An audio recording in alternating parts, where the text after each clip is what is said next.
देखो जी, सारे कहते ने कि जिन्ने लाहौर नहीं वेख्या वो जमिया ही नहीं।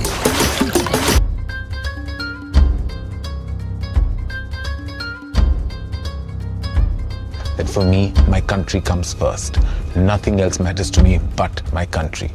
Going forward, I would like to say that of course I will not engage with talent from the neighboring country given the circumstance.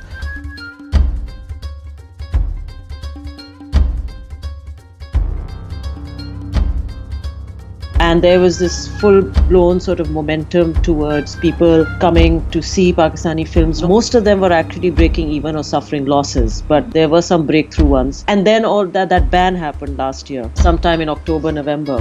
And that really, I think that was a very dark time because it not only killed the habit of, because people, I mean, we have to remember, why did people return to cinemas? It was because of Bollywood and Hollywood, unfortunately, because we did not have a vibrant industry to supply as many films at that time.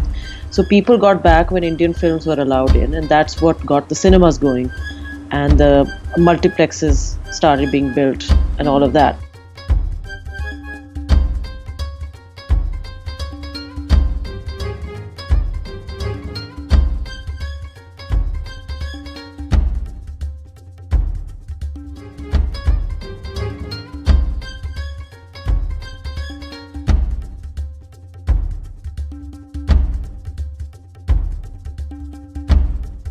Premiere of Don 2 Shahrukh Khan की film है तो obviously it's an honour to be here on the premiere in Pakistan.